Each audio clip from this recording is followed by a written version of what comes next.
प्रणाम मित्रों, कुलदीप भगत online classes में पुनः स्वागत है आपका। देखिए, आज अपन बात करेंगे। ये अपना गुलाम वंश चल रहा है और गुलाम वंश में अपन ने कुछ महत्वपूर्ण शासक हैं, इनके बारे में बात कर ली। जैसे कुतुबुद्दीन ऐबक है, इसके बारे में बात कर ली। इल्तुतमिश है, इसके बारे में बात कर ली।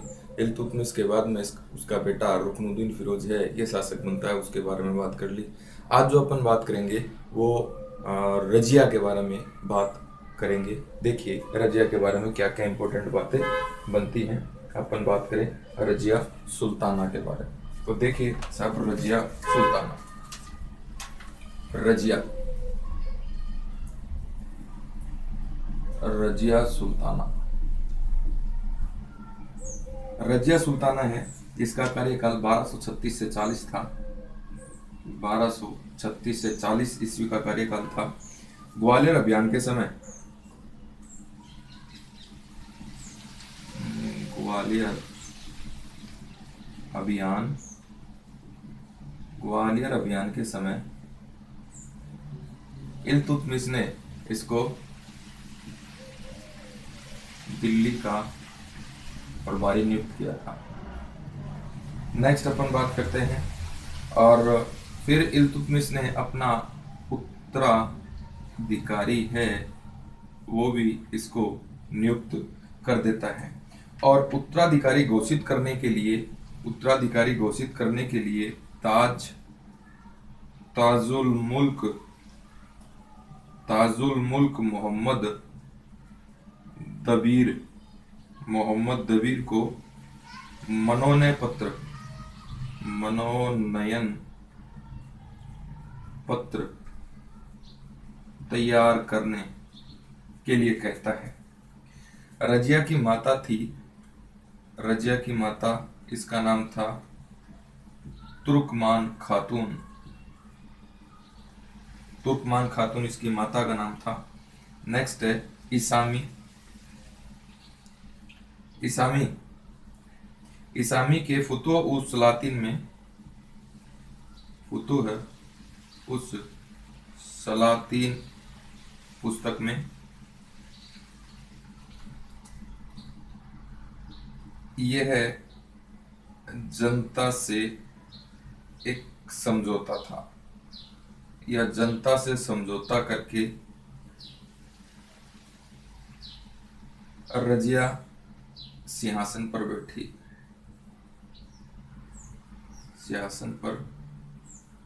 बैठी। आगे देखेंगे, समझेंगे इस बात को। नेक्स्ट देखिए, आगे अपन बात करें। प्रथम बार दिल्ली की जनता ने उत्तराधिकार के प्रश्न पर स्वयं निर्णय लिया। ये भी बहुत अच्छा क्वेश्चन है। स्वयं निर्णय लिया, बड़ा इंपॉर्टेंट क्वेश्चन है। नेक्स्ट है, आगे देखिए। भारत के इतिहास में, यानी मध्यकालीन भारतीय इतिहास में प्रथम महिला मुस्लिम सुल्तान है। प्रथम महिला मुस्लिम सुल्तान।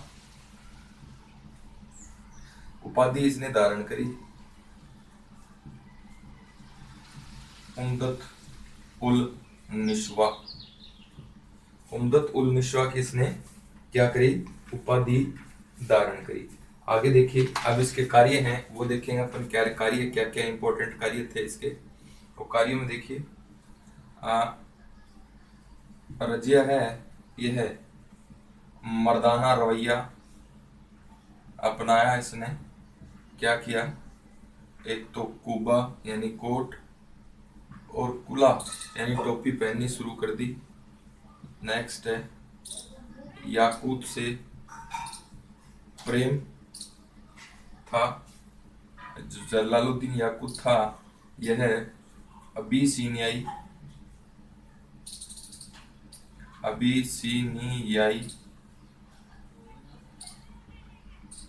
अबसी था। अबीसीनियाई अप्सिथा। नेक्स्ट है जिससे प्रेम करती थी रजिया। नेक्स्ट देखिए, तबकात ए नासिरी का लेखक है, तबकात ए नासिरी का लेखक है मिनहाज उस सिराज। सिराज क्या कहता है कि याकूत है, यह अपनी बाहों में उठाकर रजिया को घोड़े पर बैठाता था, घोड़े पर बैठा था, मतलब एक प्रेम संबंध बताता है। इब्न बतूता की रेला क्या कहता है कि रजिया याकूत के साथ अवैध संबंधों की दोषी है। रजिया याकूत के साथ अवैध संबंध की दोषी बताता है। नेक्स्ट देखिए, रजिया के विरुद्ध प्रथम विद्रोह। आगे देखिए, पहले इसको देख लेते हैं, उसके बाद आगे देखेंगे। देखिए, रजिया के बारे में बात कर रहे हैं अपन। इल्तुतमिश ने अपने जीते जी उत्तराधिकारी है अपने पुत्रों को न बनाकर किसको बना दिया था? रजिया को बना दिया था। तो देखिए किस समय बना दिया था? इल्तुतमिश ने ग्वालियर अभियान के समय रजिया को अपना क्या बनाया था? उत्तराधिकारी बनाया था। इंपोर्टेंट क्वेश्चन है। और ताजुल मुल्क मोहम्मद दबीर के द्वारा इस उत्तराधिकारी का मनोनयन पत्र तैयार किया गया था। यानी उत्तराधिकार का मनोनयन पत्र है वो किसने तैयार किया था? ताजुल मुल्क मोहम्मद दबीर ने तैयार किया था। रजिया की माता का नाम क्या है? तुर्कमान खातून। नेक्स्ट है इशामी है, ये क्या कहता है? फुतूह सलातीन में यह जनता से समझौता करके रजिया है सिंहासन पर बैठी थी। जनता से समझौता करके कैसे?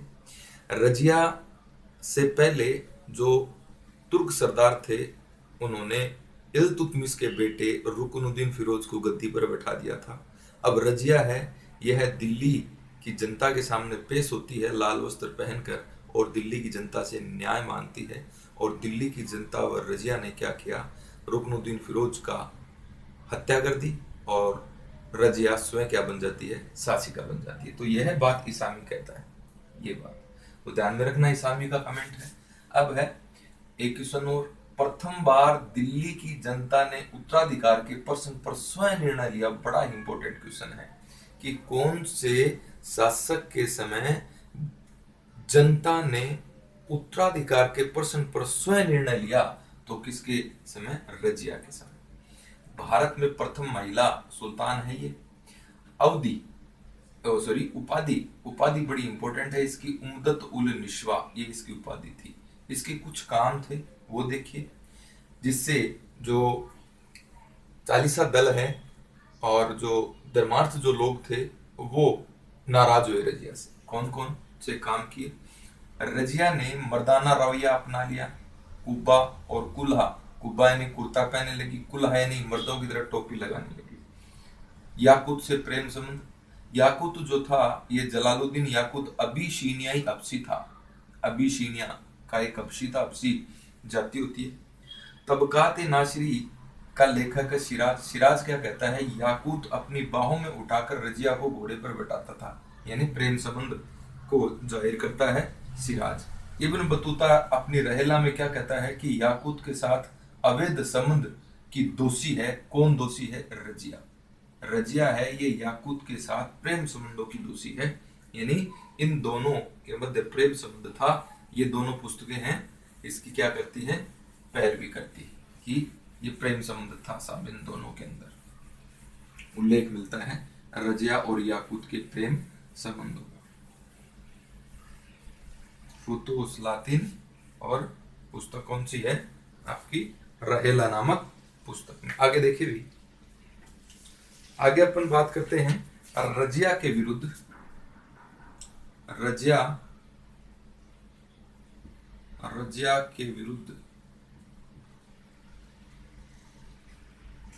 रजिया के विरुद्ध प्रथम विद्रोह है, ये किसने किया था? अल्तुनिया। प्रथम विद्रोह है ये इल्तुतमिश का वजीर था। अल्तुनिया से तो विवाह होगा इसका। निजामुल मुल्क जुनैदी, ये क्या था?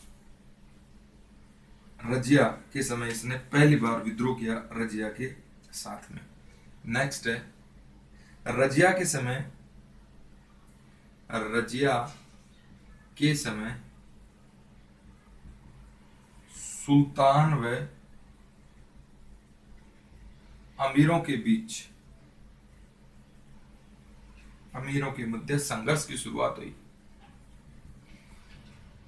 संघर्ष क्या हो गया? शुरू हो गया। अब देखिए एतगिन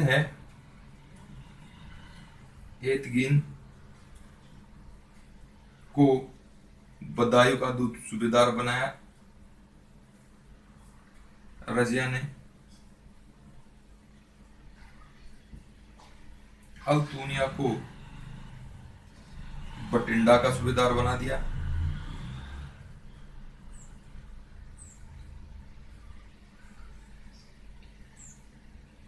नेक्स्ट है बलवन को अमीर ए शिकार पद दिया। 1238 में ख्वारिज्म 1238 में ख्वारिज्म के शाह के सूबेदार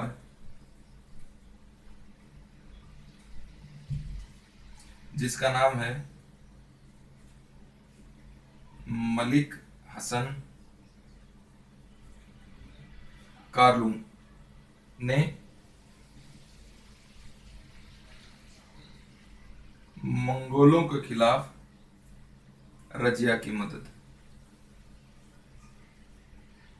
से मदद मांगी।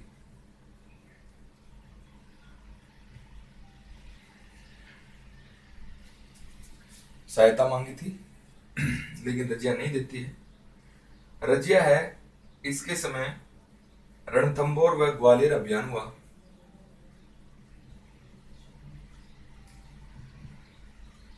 रणथंभौर व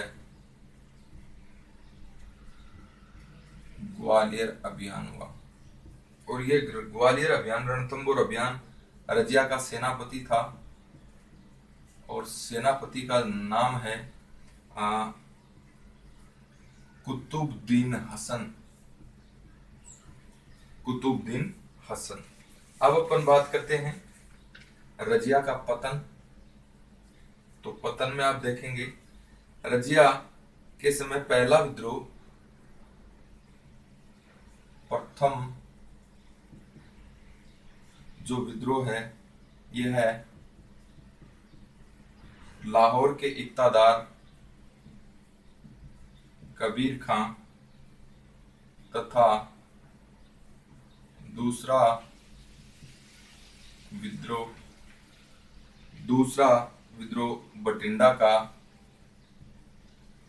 बटिंडा का सूबेदार अल्तुनिया ने किया। अल्तुनिया ने रजिया को बटिंडा के अंदर कैद कर लिया। रजिया ने बड़ी कूटनीति से और किसके साथ में विवाह कर लिया?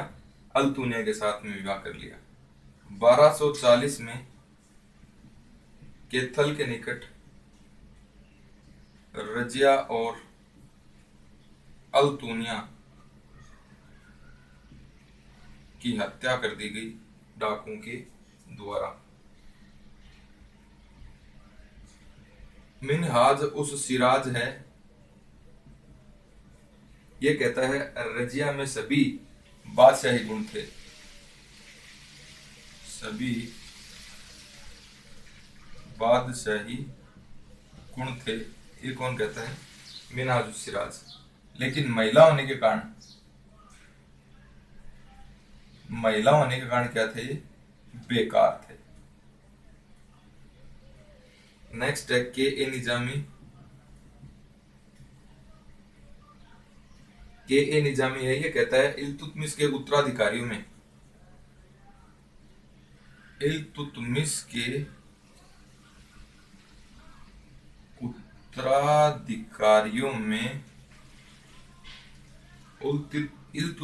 उत्तराधिकारियों में वह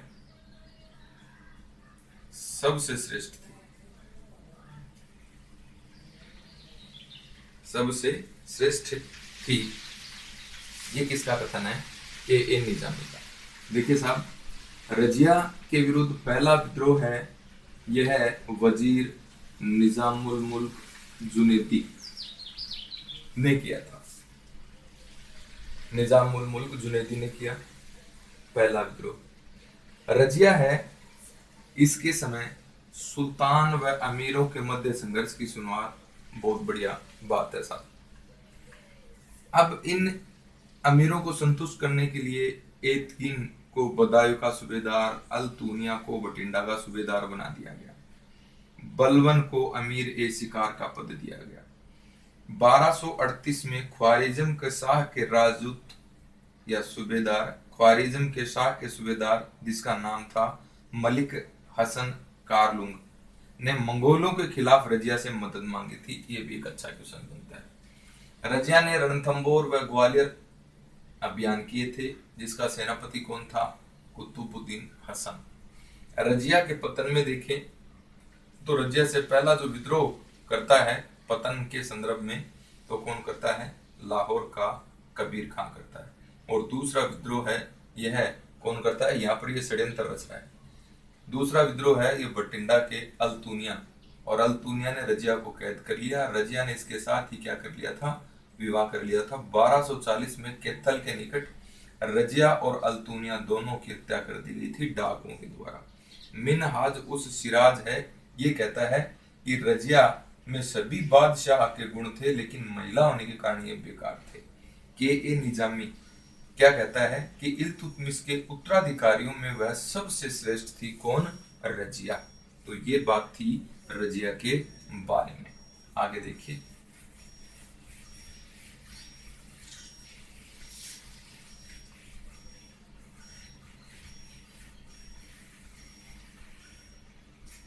रजिया के बाद देखेंगे आप, तो रजिया के बाद में है मुइजुद्दीन बहराम शाह।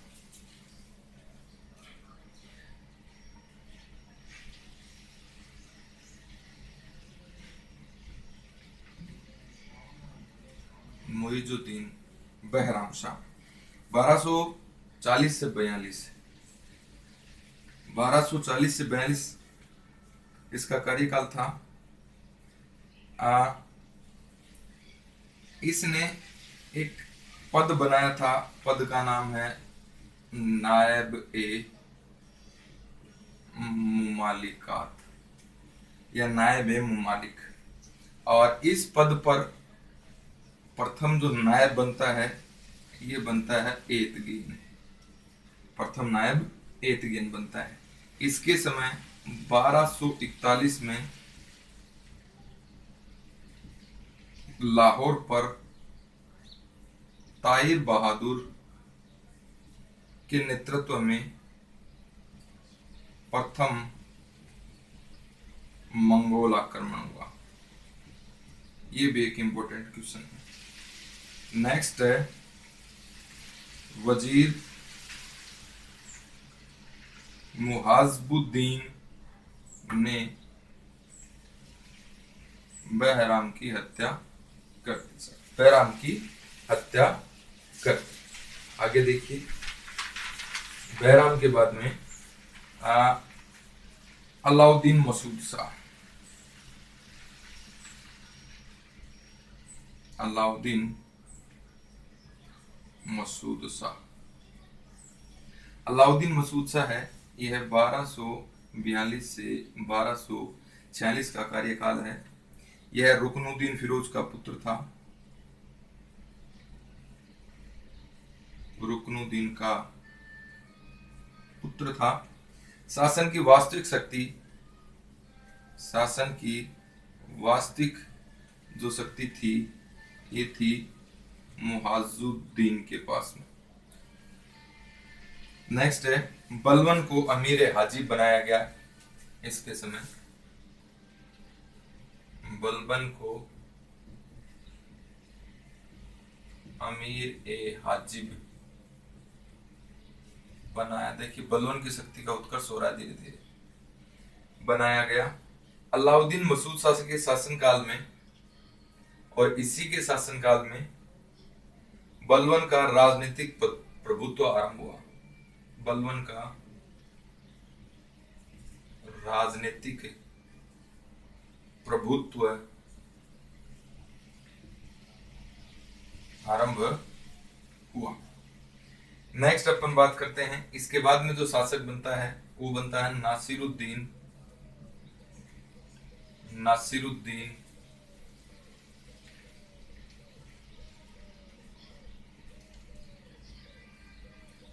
महमूद शाह 1246 से 1265। इसे दिल्ली का आदर्श सुल्तान,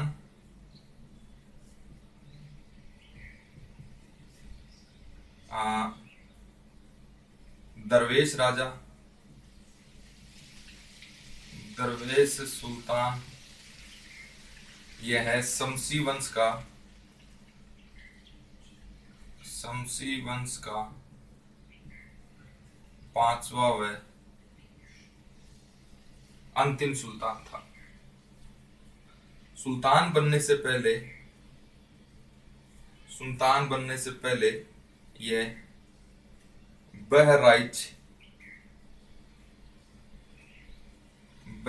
का हाकिम था। बहराइच का हाकिम खाली समय के अंदर कुरान की नकल करता था। नेक्स्ट है, एकमात्र दिल्ली का शासक था जिसकी केवल एक पत्नी थी।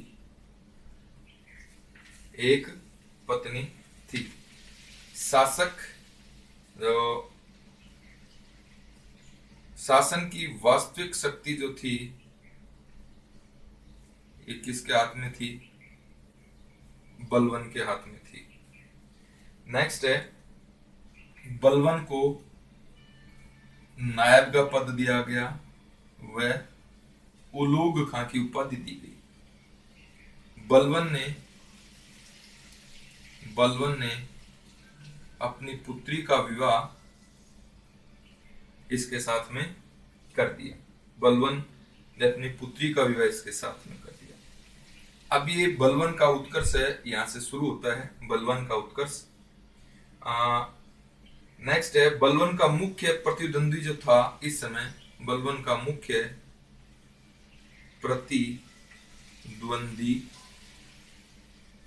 जो था ये था बिहार का सूबेदार कुतलुक खां और एक था भारतीय मुसलमान इमामुद्दीन रेहान।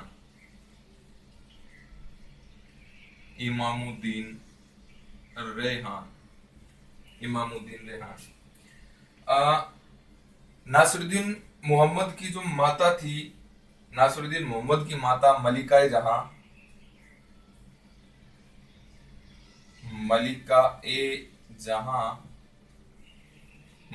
जहां से रेहान का विशेष लगाव था और मलिका जहां है इसने बलबन को नायब के पद से हटा दिया और इमामुद्दीन रेहान को क्या बना दिया?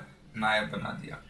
फिर 1255 के अंदर बलबन है पुनः क्या बन जाएगा? नायब बन जाएगा। देखिए मुइजुद्दीन बहराम की बात करें रजिया के बाद में, इसके समय इंपॉर्टेंट जो क्वेश्चन बनते हैं, दो इंपॉर्टेंट क्वेश्चन बनते हैं, बहुत बार एग्जाम में पूछे जाते हैं। एक तो नायब ए मुमालिकात पद की स्थापना किसके समय हुई? बैराम शाह के साथ। प्रथम नायब कौन बना? एतगिन बना। 1241 में लाहौर पर ताहिर बहादुर के नेतृत्व में पहला मंगोल आक्रमण हुआ। बहुत अच्छा क्वेश्चन है, क्योंकि दिल्ली सल्तनत है, ये मंगोलों के आक्रमण बहुत झेलेगी। तो पहला जो आक्रमण होता है यह कौन सा शासक उसके समय होता है? बैराम शाह के समय होता है। इसका वजीर था मुआजुबुद्दीन। ये इसने क्या कर दी थी? बैराम खां की हत्या कर दी थी। बैराम खां के बाद में शासक बनता है अलाउद्दीन मसूद शाह। ये रुकनुद्दीन का बेटा था, और वास्तविक जो शक्ति थी राज्य की किसके हाथ में थी? मुआजुद्दीन के हाथ में थी। अब अपन बात करते हैं, इसने मसूद शाह ने बलवन को अपना अमीर ए हजीब बनाया, और इसी के कार्यकाल के अंदर अलाउद्दीन मसूद शाह के कार्यकाल के अंदर बलवन की राजनीतिक प्रभुत्व आरंभ हुआ था। बलवन का राजनीतिक प्रभुत्व आरंभ हुआ था। बहुत अच्छा क्वेश्चन है। इसके बाद में शासक बनता है नासिरुद्दीन महमूद शाह। 1246 से 65 के मध्य इसे दिल्ली का आदर्श सुल्तान, दरवेश राजा, और यह शमसी वंश का 5वां शासक था और अंतिम शासक था। सुल्तान जो है, पहले सुल्तान बनने से पूर्व यानी नासिरुद्दीन महमूद सुल्तान बनने से पूर्व बहराइच का हाकिम था। खाली समय में यह कुरान की नकल किया करता था। एकमात्र दिल्ली सल्तनत का शासक है जिसकी केवल क्या थी? एक ही पत्नी थी। वास्तविक जो शक्ति थी इस समय किसके हाथ में थी? बलवन के हाथ में थी। बलवन ने अपनी पुत्री का विवाह किसके साथ में कर दिया था? नासिरुद्दीन महमूद के साथ में कर दिया था। नासिरुद्दीन महमूद ने बलवन को नायब का पद दिया और उलूग खां की क्या दे दी थी? उपाधि दे दी थी। बलवन के जो प्रतिद्वंदी थे, ये एक तो बिहार का कुतलुग खां था, और एक भारतीय मुस्लिम दल था, उसका प्रमुख था इमामुद्दीन रेहान। इमामुद्दीन रेहान व मसूद शाह की जो माता थी, नासिरुद्दीन महमूद शाह की जो माता थी मलिका जहां, इन दोनों के मध्य जो थे यह संबंध बड़े मधुर थे, और इसी कारण मलिका जहां ने बलवन को नायब के पद से हटा दिया और किसे नायब बना दिया? इमामुद्दीन रेहान को। इसके बाद इमामुद्दीन रेहान को हटा दिया जाएगा और 1255 में पुनः बलवन को क्या बना दिया जाएगा? नायब बना दिया जाएगा। आगे देखिए, आगे देखिए,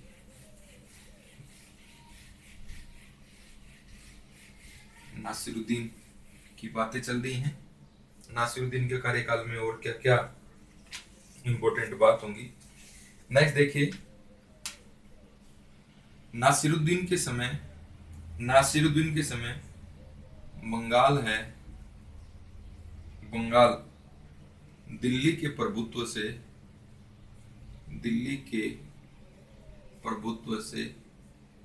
स्वतंत्र हो गया। दिल्ली के प्रभुत्व से स्वतंत्र हो गया, बंगाल स्वतंत्र हो गया।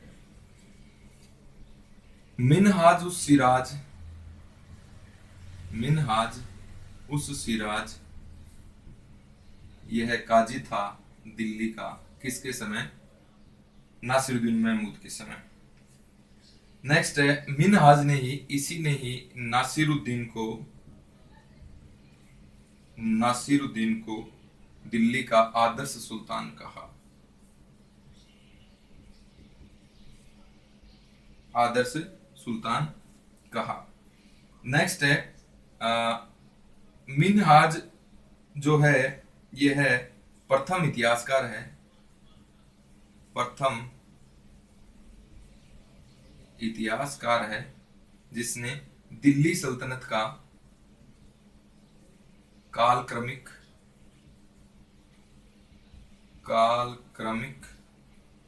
क्रमबद्ध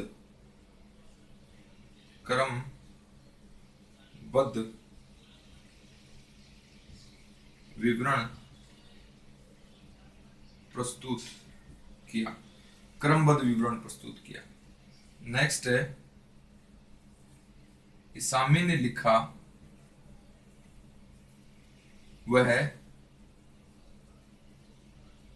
बिना तुर्क अधिकारियों के हाथ पैर नहीं हिलाता था, हाथ पांव नहीं हिलाता। ये कौन कहता है? इसामी कहता है। इसके बाद में है Ibn Battuta. Ibn Battuta Ibn Battuta कहता है नायब ने, नायब का मतलब यहाँ पर बलवन है, नायब ने नासिरुद्दीन को मार दिया।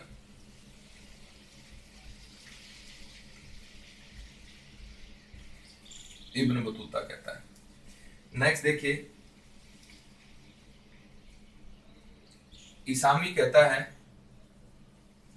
इसामी कहता है कि नासिरुद्दीन को विष दे दिया गया, और फरिश्ता कहता है कि बलवन ने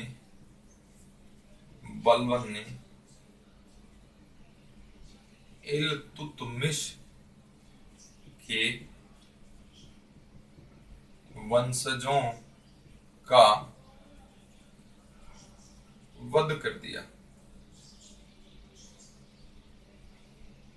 वध कर दिया। ये इसके बारे में है आपके फरिश्ता कहता है। देखिए साहब, बलवन के कार्यकाल में नासिरुद्दीन महमूद के कार्यकाल में बंगाल है, यह दिल्ली के प्रभुत्व से क्या हो गया था? स्वतंत्र हो गया था। मिनहाजुस सिराज है, यह नासिरुद्दीन के समय दिल्ली का काजी था, और इसी ने ही नासिरुद्दीन महमूद को दिल्ली का आदर्श सुल्तान कहा। मिनहाजुस सिराज है, यह दिल्ली का प्रथम इतिहासकार है जिसने कालक्रमिक क्रमबद्ध विवरण प्रस्तुत किया है दिल्ली सल्तनत का। इसामी लिखता है कि किसके बारे में? नासिरुद्दीन के बारे में, कि वह बिना तुर्क अधिकारियों के हाथ पांव नहीं हिलाता था। इब्न बतूता कहता है कि नायब यानी बलवन ने नासिरुद्दीन को क्या कर दिया था? मार दिया था। इसामी कहता है कि नासिरुद्दीन को क्या दिया गया था? विष दिया गया था। और फरिश्ता कहता है कि बलवन ने इल्तुतमिश के वंशजों को क्या कर दिया था? वध कर दिया था। तो अपन एक राय पर पहुंचते हैं कि बलवन के द्वारा और नासिरुद्दीन महमूद का क्या कर दिया था? वध कर दिया था। और उसके बाद में जो दिल्ली सल्तनत का शासक बनता है वो बनता है बलवन।